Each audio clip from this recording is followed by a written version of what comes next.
Outsourcing tends to have a bad reputation as being low quality. Partner Hero's value-based approach raises the bar for the outsourcing industry by investing in employee empowerment and career growth, paying above-market salaries, and maintaining a focus on quality and performance.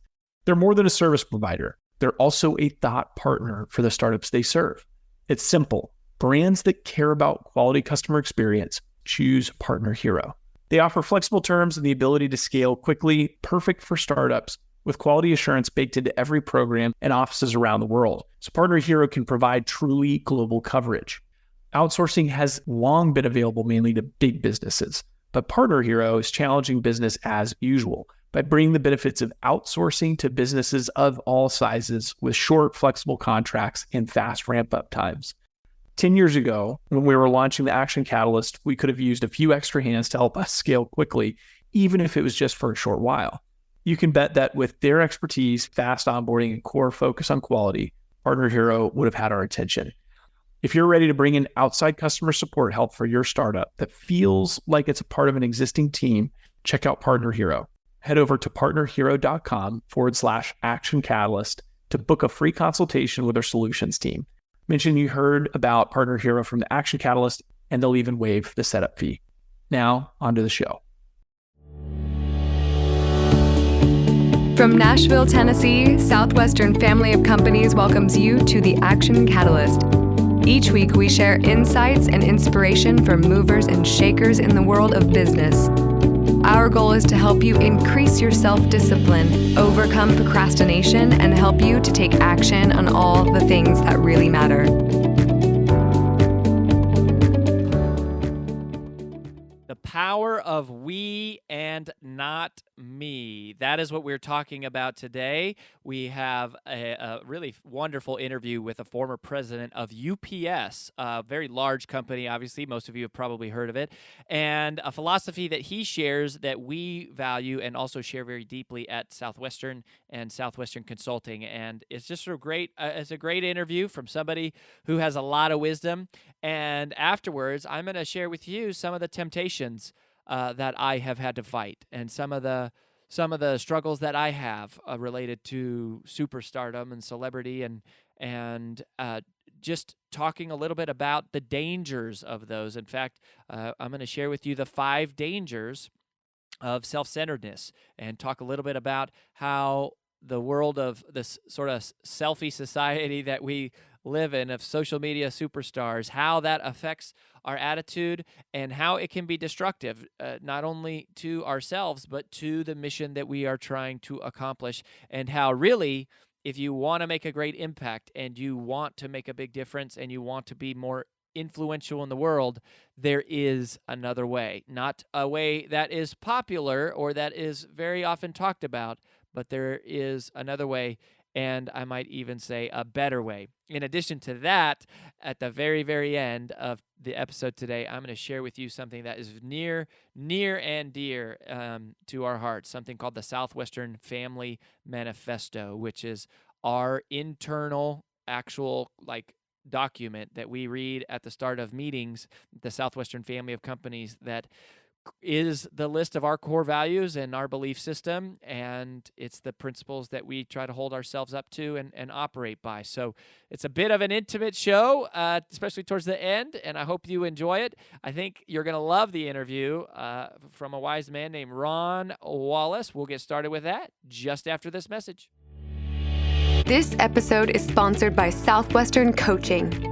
Southwestern Coaching has helped over 11,000 people increase their incomes by over 25% on average. As a successful salesperson, you know the importance of increasing your sales, but sometimes you might just need a little extra push and accountability to meet your goals and grow your business. Southwestern Coaching will help you increase your income through one-on-one sales and leadership coaching tailored specifically to your needs. Together, we will elevate sales. To schedule your free one-on-one business action planning session with a Southwestern coach, go to www.southwesternconsulting.com/Action Catalyst. Have you ever heard of the company UPS? You probably have if you've ever shipped a package or received a package. And I am so excited to introduce you to Ron Wallace. Ron is the former president of UPS International, but what you may not realize is that he started as one of their delivery drivers. And he's got a new book about that experience, Leadership Lessons from a UPS Driver. Delivering a Culture of We, Not Me is what the title of the book is. And after retiring, Ron has been involved in a number of different things. He's been really influential and played significant roles in 32 different winning political elections. He owns several restaurants. In fact, he has an Irish pub called the Old Blind Dog that won the world's best Irish pub back in 2015. Serves on many boards and is just a wealth of knowledge and wisdom. And of course, the concept of we, not me spoke immediately to myself, and I just had to have him on the show. So, Ron, thank you for being here. Good, thank you. So, can you just talk to me a little bit and tell me about what does that mean, we, not me, and how is that? Where did that come? Where did that statement come from? How did it, become a piece of UPS's culture? It is part of our culture, and as you know, to have a culture, I guess everybody has some kind of a culture, but you really need to make it a living, breathing culture that everybody participates in. It's talked about daily and really lived. It's just not some nice words on a wall. UPS is a company that involves people, and we share the vision. We give responsibilities. We make our people like owners. And we understand that no one, including the CEO, only does a few things really well. And they depend on their people to deliver services. Even in the restaurant business, you can have great food, great location, and almost everybody does in reasonable prices, but it always comes down to the people. And when you look at people, they really are your hands, your feet, your brains, and they're out there with your customers, and they're the ones that makes it happen. And you can't treat people like hired hands. You have to make them part of the company, and as a leader, we're probably going to get into more of that, but you have to make it challenging and involve them and share the vision and make it interesting and make it fun. So when we talk about we, not me, we truly believe that. We don't have any superstars at UPS. We don't have any heroes. We share the credit. When there's good times, we share in that. And when there's bad times, we share in that. So tell me a little bit about how you became president, because that's kind of that's a story. So you started as a delivery driver. I did, and UPS is a promotion within company. Even when somebody comes in that has specialized skills, and it's very, very few and far between, the first thing they'll do is go on a package car and deliver packages. They have to understand what our business is about, and that's the heart of our business. And when I talk about promotion within, there's a lot of reasons for that. We believe that leaders and our managers who start within the organization and rise through the ranks are more committed, aligned, and experienced than those from the outside. And we really promote within to pass on the culture and legacy from generation to generation. And we believe investing in people who want a lifetime career, not a job. And if you look at all of our managers, at some time or other, they've worked most positions in the company, including myself. Just a couple examples, we had one CEO that started as a part-time car washer. Wow. Many on the management committee started as part-time loaders. I started as a driver, and that way you really know what the company's about, and you don't ask people to do more than what you are able to do, and you can kind of sift through the chaff when people say you can't do it this way or that way. Mm-hmm. Uh-huh. That's something that at Southwestern's culture we say that a lot. I'll never ask you to do something that I'm not willing to do, and I think that goes a long way. So one of the things, so the book is called Leadership Lessons from a UPS Drivers, and you talk about this concept called constructive dissatisfaction. I loved the as soon as I saw the phrase constructive dissatisfaction, it caught my attention. So you talk about why that's important. So can you explain what exactly that means, constructive dissatisfaction? Yeah, I get that question occasionally, and you can probably argue both sides of it. Some people believe if it's not broken, don't fix it. Uh, we believe the opposite. We analyze everything. There's a method and there's a correct way to do everything, the safest way, the most efficient way, whether it's processes or delivering a package or entering or getting out of a package car or washing a car. Everything has a method. Everything is measured. And we've found out that, when you get it near perfect, go back and make it even better. And there's always a better method. Every day somebody comes up with a better way to do things, not only in our company, obviously, but even in the book. This book is not written only about UPS. It applies to any industry, any company that has people primarily.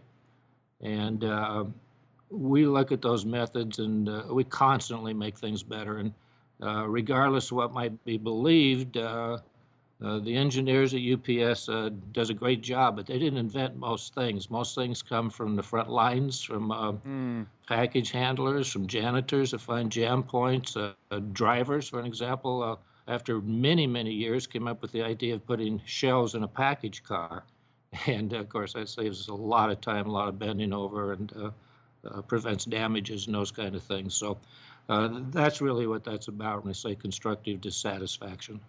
So I've a question about that because I love that. I'm a believer in that philosophy that the answer to every problem is within 5 feet of where the problem exists, and the person on the front is going to be the person who knows the answer. But how do you capture that information, right? Like UPS is a huge organization. You have thousands and thousands of employees. What kind of mechanisms do you have in place, or vehicles or opportunities do you have to capture that feedback from the front lines? That's probably the easiest part. We really believe in decentralized management, and all of our managers have a little piece of the company, just like they own it, and most of them do. And we are a family. It's a first name basis. If the CEO walks through a building, it's very usual. They call the loader, the janitor, the car washer by first name and vice versa. We have an open door policy. So we encourage people to come with us with their thoughts and ideas. And you're absolutely right. The people that does that job 8-10 hours a day over and over and over for years knows that job way better than anybody sitting in an office. And we believe, and we listen to them. And we have a PCM, pre-work communication meeting, which lasts about 3 minutes in every department, in every operation, every single day. And that's wide open for comments, critiques, and suggestions. And our people are very open. And when we're out there with them and working with them, we're always talking about how can we do this better? How can we do it safer? And if we come up with something, we'll pass that throughout the whole company, almost in a matter of seconds, and take a look at it. That doesn't make we make fast decisions without analyzing it, but we're all ears when it comes to doing something in a better way. So did you just say that every person has a 3-minute department meeting every day? Yeah, if you're in an operation, for example, our typical center normally is around 50 employees, drivers, those kind of people. So we gather them all together prior to the shift, and we have what's called a pre-work communication meeting. It's an opportunity to pass on anything that happened yesterday in that unique operation, bring them up to date on any new company business. We give a safety tip, and we ask for suggestion, anything you need, anything going on, what could we do better. It's really a two-way commitment, and that happens whether you're in a clerical department in Germany or you're in a car wash operation in Oakland, California. Wow. That's wild. Every single day before each shift, huh? Well, it gives an opportunity to do a couple things, especially in the operations. That it's eye-to-eye contact with their immediate supervisor. It gives us a chance to look at the appearance of it. It's just a good way to start the day. Mm, yeah. Communication and connection is very critical, and it works. We've done it as far as I know forever. And you'll have 50 people in that one meeting? You could have 5, or you could have 50, or you could have 500. Okay, so it's just whatever the department is, so people all doing like the same thing. Exactly. Ah, okay. Yeah, that reminds me of there's a gentleman named Bern Harnish, and he talks about the daily huddle, and that's a real cornerstone of what he talks about. But I've never heard really of an organization at the size of UPS doing that. So that's powerful. Yeah, and a lot of times we ask the non-management people to give the meetings. Probably one of the better examples is in our hub operations, where you do a lot of some bending and some lifting, and it's not the easiest job in the world, but it is physical.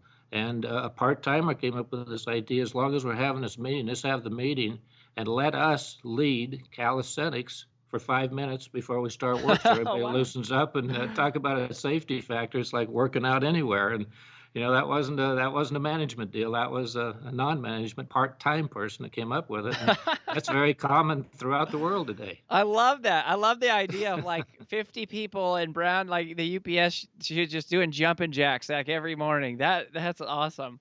I love it. So I want to come back to the we not me thing for a second. So you said earlier that we don't have any superstars, we don't have any heroes. Why does that matter? Like, what's the risk of having a superstar? I mean, I guess, there's a risk of having something too out of control, where you have like a Kobe Bryant kind of situation where you have a ball hog. But what exactly do you mean by, like, is it a negative thing to have superstars? It is not. Ah, And I think we wouldn't want to make any mistake about it. Ability matters. And not only in our company, but other companies, sports team, I think you should do everything you can to attract and develop and retain great talent. Uh, but once you have that, if you have a team that works together, they seem to accomplish more than if you have that one person that seems to be have an attitude that he's better than everybody else and kind of directs. And I think the chemistry is better. I talk about that in the book as play your best 5 and not your 5 best. And when that happens, I think the entire team benefits, and so does the organizations. People that seem to be committed to the end goal are far more concerned about the team winning than about embellishing their own individual statistics. And that's why we praise people, but it's a team effort. And when people are working together for a common goal, and they work well together, and they are a team, I think better things get accomplished. And I'm not being critical if you have somebody that's smarter and better than everybody else and a superstar. Sometimes you have to work around them and use their talents. But if you had a choice, I think I'd go with my best 5. mm-hmm. It sounds like the distinction is you're talking more about a person's attitude than their skill level. Like, you want to have people who are superstars at the skill level, but you don't want the superstar kind of attitude. Exactly. And there's a lot of lessons learned, and you look at the best sports team, and I write a little bit about that in the book. You look at a soccer team or a basketball team, and the interviews from the media are always the same. Well, what makes you guys better? What made you win the championship? And they very seldom say, okay, it was just that one person, just because he or she is so good. It's a team effort. We did it together. We went as a team. We never give up. I mean, you hear all the common things, and you even get into individual sports, whether you're a tennis player, or a boxer, for an example, maybe a race car driver.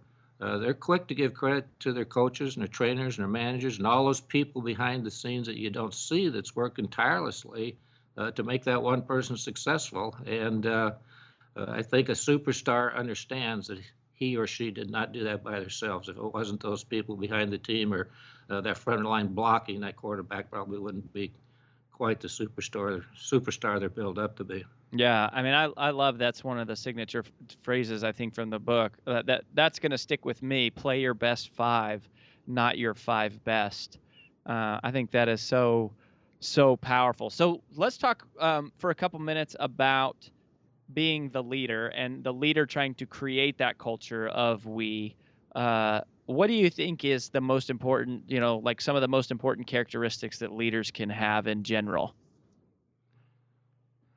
I think when they understand the most important part of their job is people, and they select people, they train people, they mentor people, they promote the right people to the right positions, and then they delegate and they turn them loose to do what they do best and stay out of their way. Um, I think that the best leaders understand that it's the people that's going to make or break them.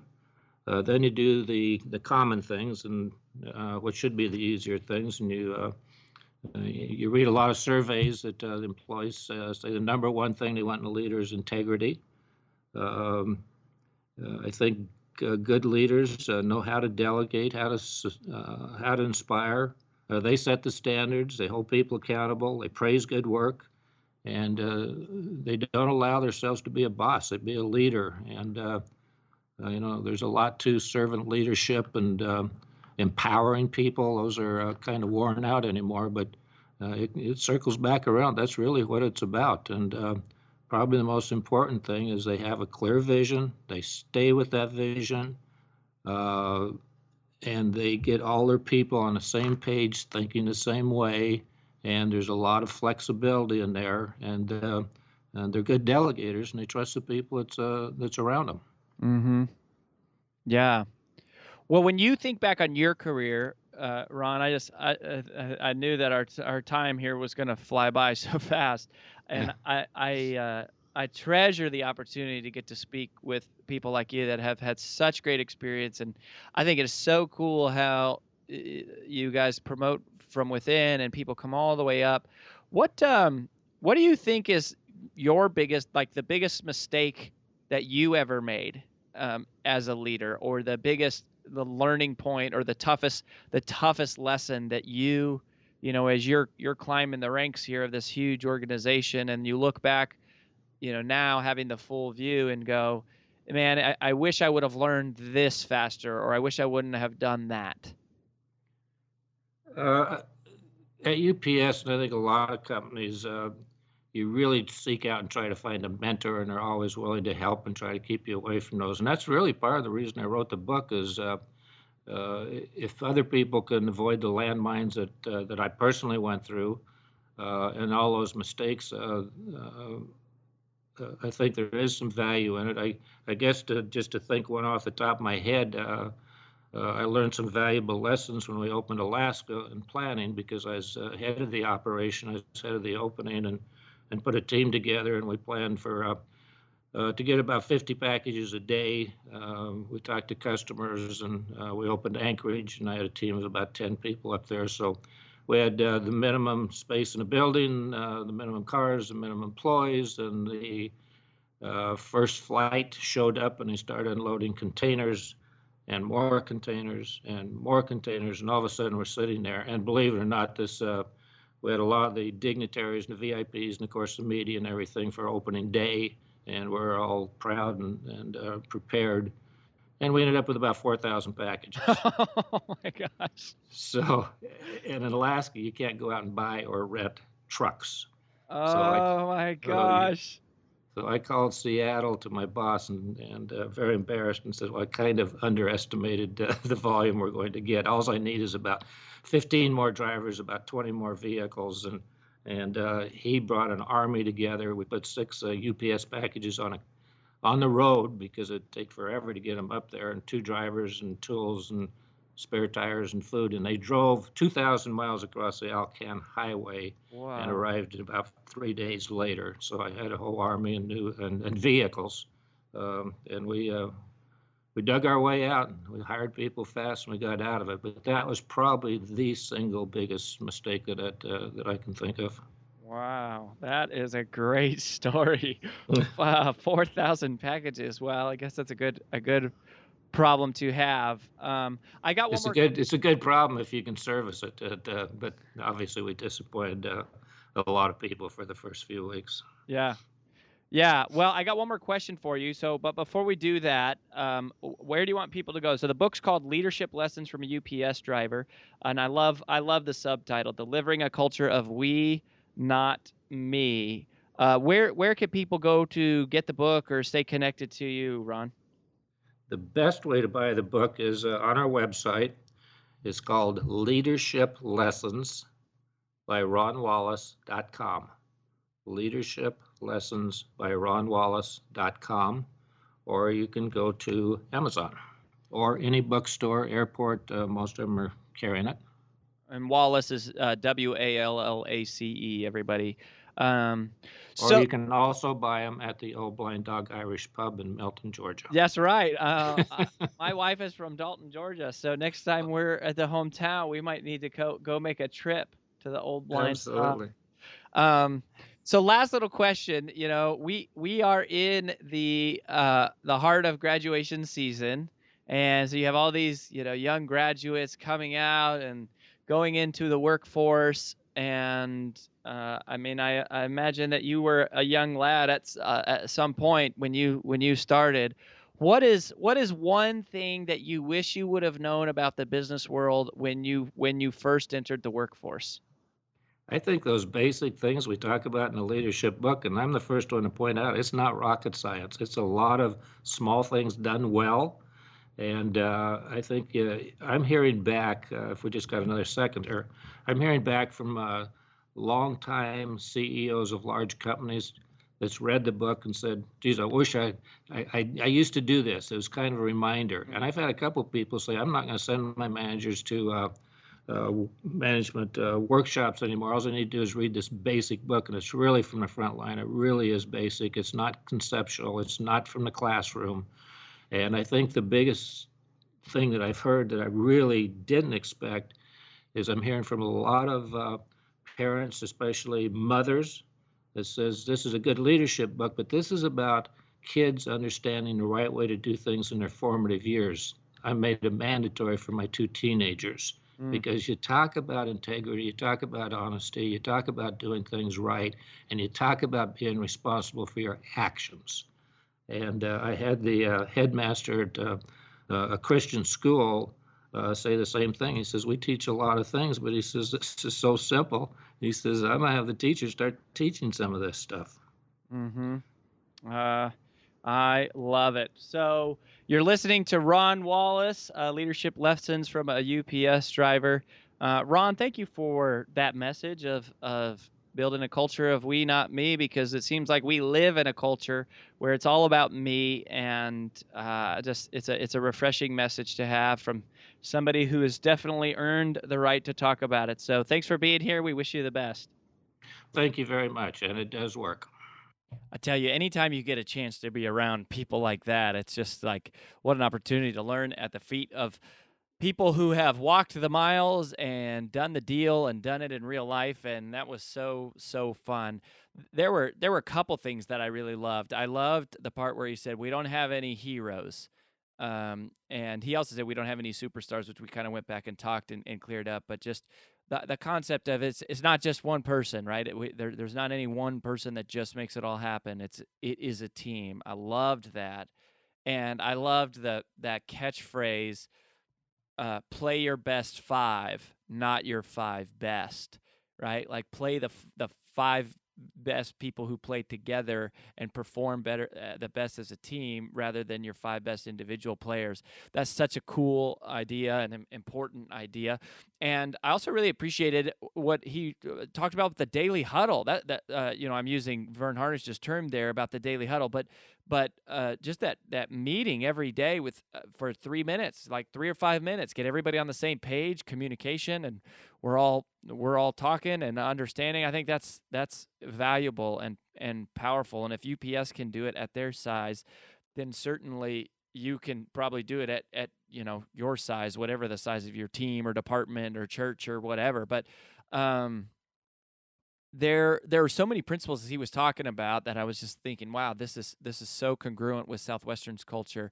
I mean, we have this thing that we learn when we're in college, and we when we're recruiting people to come with us to knock on doors in the summer. It's called the Student Manager Creed, and we promise that I'll never ask you to do something that I'm not willing to do, and that is so huge. And uh, I think promoting from within, and at Southwestern Consulting's culture, we have one of our values in our creed is we talk about that we promote principles more than personalities, and that we're building a brand here that is larger than any one individual, and that you can have superstars, but they're superstars in skill, not superstars in attitude, and that really you can have many superstars because it's about we, it's not about me. And that's what I wanted to kind of talk through for a second, is just the temptation that is out there to have it be all about you.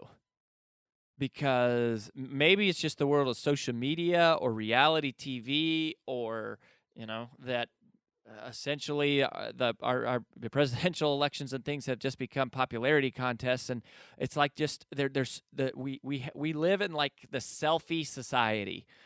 And when you look at people's Instagram profiles, you go, how many of these pictures are just like a picture of that person? It's the way of the world. It's so much that there's so much celebration of self, and it's easier than ever to have a podcast, start a company, write a blog, and those are good things, and they can be good things, but I think there's some real risk and some incredible dangers, and a major temptation of self that can be destructive and negative and damaging.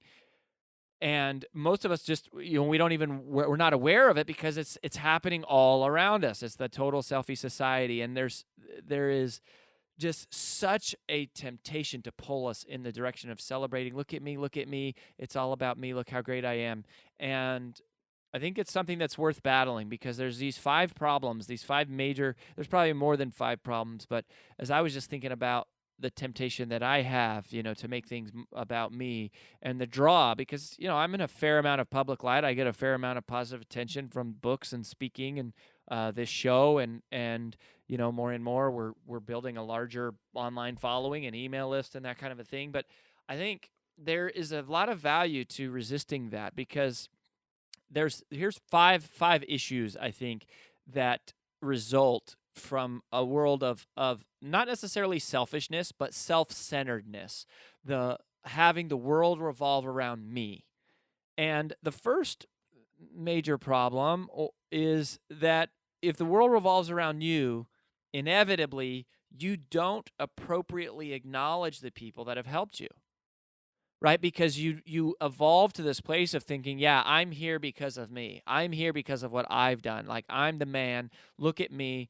And nobody, no level of success ever happens in a vacuum, right? Like, whatever you're doing is empowered by your parents, the school you went to, the country you live in, the fact that there's roads and internet and education and tools available. Like, nothing you do is the result of you. It is not because of how great you are. Now, it may have a lot to do with how hard you work, and that's great. And I love what I posted this on Instagram. I was meeting with one of my buddies, Scott McCain, who's a Hall of Fame speaker and author, and he said, there's a difference between being lucky and being fortunate. You're not lucky to achieve success if you're working hard. You're fortunate to. But being fortunate is much different than being self-centered, right? Like, it's all because of me. Yeah, I worked hard, I've done a lot, but it's not without the tremendous assistance of so many other people. And if you allow yourself to indulge in the selfie society, in the self-centered world, then you don't end up thanking the people and being grateful for all the things that really have helped you. And that's a real shame, because you got to where you are because of people around you. The second thing, and this is a danger. I mean, these are dangerous things, because if you don't appreciate the people around you, then those people might not stay around you, right? Then other people may not want to help you. The second real danger is that you start to errantly believe that you're bulletproof. right? That's kind of what happens is you go, oh yeah, like I can't fail because look at all this stuff I've done, because you're not factoring in how much help you've had. You're not factoring in the environment or the space that your success has taken place in. And so now suddenly you're bulletproof and you can't fail. And this happens a lot. You'll see like entrepreneurs, well, they'll have an exit, they'll sell their company, and then they go broke trying to invest in all these other crazy businesses or starting these other businesses because they think that they just have the magic touch because they had this one successful thing, and they don't realize how much of it had to do with their team. And they don't appropriately value their team. And so you start to make poor choices and poor decisions because you believe that you're an exception, like because you believe that you're just so special that you are not susceptible to failure or mistakes or errors, and that is a danger. It's a danger to you. The third thing is I think that superstar sort of selfie syndrome very much hinders scalability. It hinders scalability. When a business becomes built all around one person's personality and it becomes all about the man or the woman and they're in charge or they call all the shots, and it's on the temptation, right, is this high, this feeling of power that I'm in charge, I get to decide, I'm special. But there's a cost to that you probably don't realize. That the danger is that if you build your entire world around you, then your world can't scale beyond you. And from a company standpoint, that is very limiting and is very damaging. And if you have superstars and you have heroes, then where does it leave the rest of the team once the hero disappears? And I think one of the great challenges, one of the great calls of leadership is not to say how great of a leader you were. It's to say, did the team survive without you? Where did you leave the team when you left? If something happened to you tomorrow, would this mission, this company, this organization, this movement that you are a part of, would it still continue without you? If not, then perhaps too much of the mission is built around you. And I'm not saying there's anything wrong with it. Heck, if anybody is susceptible to this, I am, and who struggles with this, I do. But getting outside of that perspective is so huge, because you got to realize that, yeah, maybe your greatness, your excellence, your awesomeness, your superstardom, which can be a good thing, becomes the handicap because it limits your scalability. It limits it ultimately limits your impact. It limits your influence to build it all around you. The fourth thing, and this is a tremendous danger to the superstar, a tremendous danger to the hero, is that you start to derive your self-worth from stupid places. Like once you get sucked up into the superstar world, right? Like, look how great I am, look how famous I am, look how much of a celebrity I am, look how popular I am.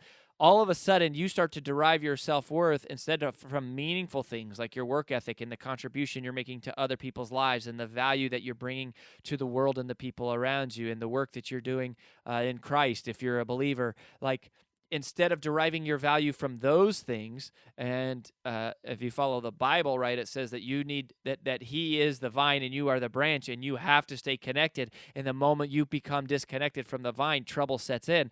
That's what happens when you're the superstar. That's what happens when because your self-worth becomes from how many likes do I have on Facebook? How many followers do I have on Twitter? How many followers do I have on Instagram? How many people did comment to me? Like how much do I look? How many likes do I get on my pictures? How many in parties do I get invited to? How much money do I have? What kind of house do I live in? What kind of car? All of that stuff is empty. It's so empty. 1 million likes will never be enough if you don't like yourself. $1 million will never be enough if you don't have your self-esteem rooted in the vine, right? Those things all fade. They all, and this is why you see so many celebrities have these disastrous lives, because they were told for so long how important they are, how special they are, and they were allowed to get away with anything and do whatever, and they make poor decisions. And then one day that all disappears just like that. And when that happens, so goes their self-esteem because it's not rooted in principles. It's not rooted, and there's not enough value in the team today. It's all about my profile, my image, my this, my that, and that's what we celebrate. And we don't celebrate the team enough. But the team is what will last. And when I think about Southwestern Consulting and what we're doing here, that's what makes it so beautiful. Is it's not about one personality. We have lots of great personalities, but it's about principles more than personalities. We're building a brand and a team where a rising tide raises all ships, and everybody can succeed. And it's not celebrating the man or promoting one person.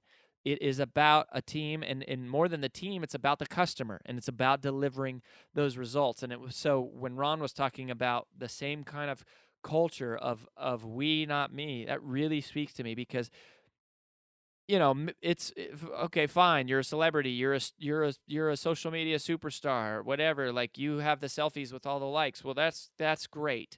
What happens when all that disappears? Where does that leave you? You're gonna have to turn to something, right? And if you want to be rooted in things that are lasting, right? You want to be rooted in team, in friendship, in camaraderie, in value, in service, and in Christ if you're a believer, and that is being connected to the vine. But so that's the fourth danger, is you start deriving your self-worth from stupid places. But the fifth thing, and this is something that I would just say, okay, Mr. Superstar, the more that your superstardom is centered around you as an individual, the shorter your legacy will be.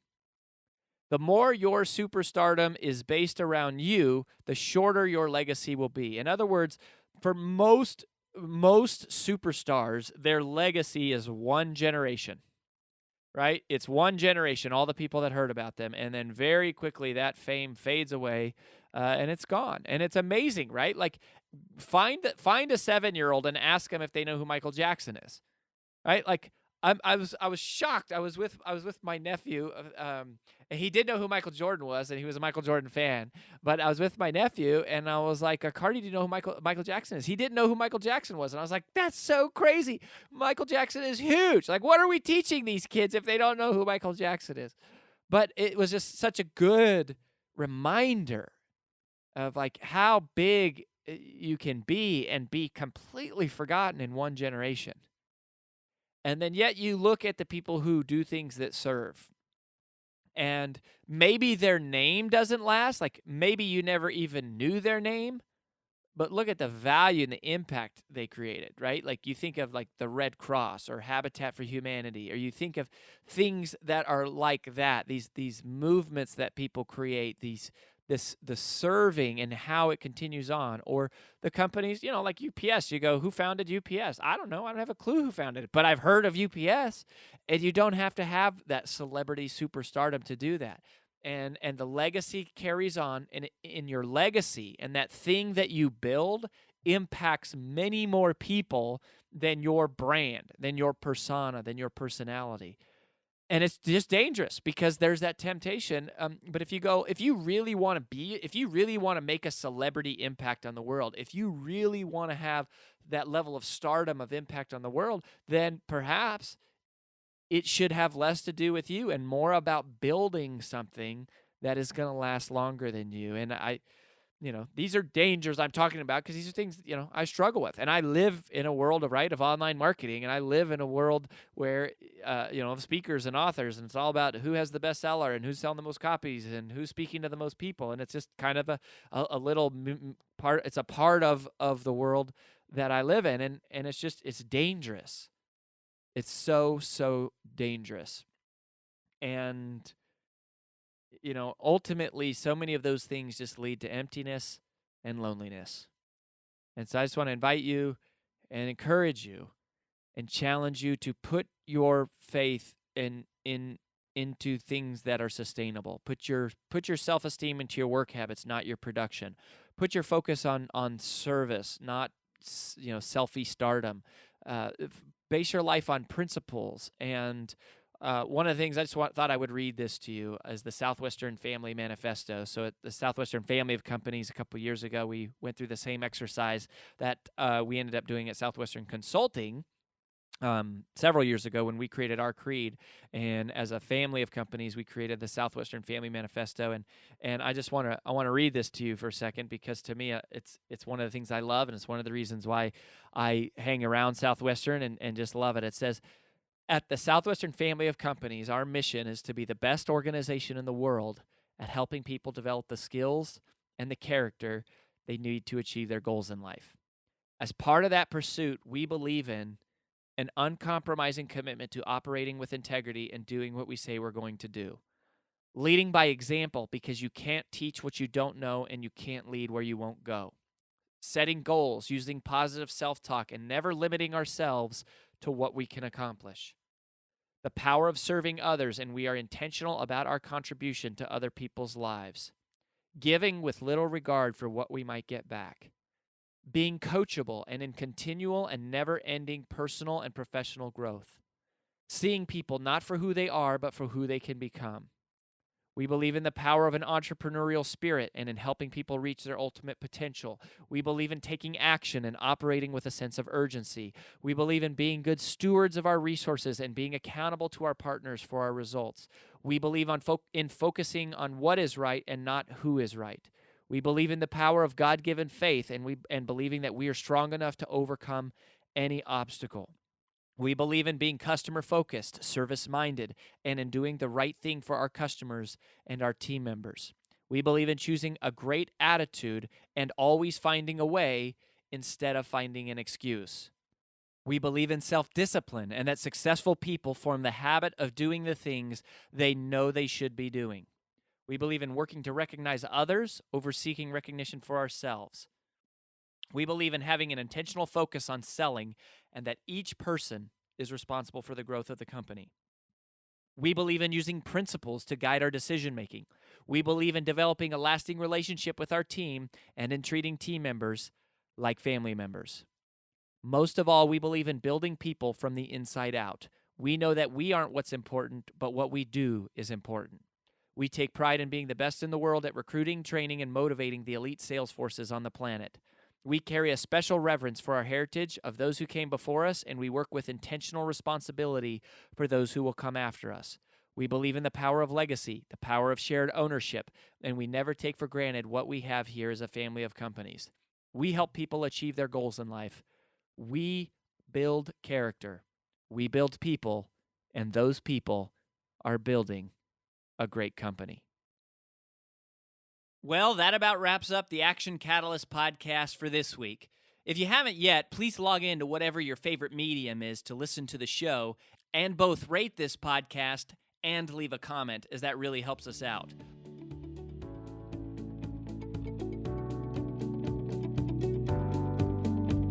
If you enjoy this podcast, please make sure to subscribe, leave a review, and screenshot this episode to share with your friends on social media.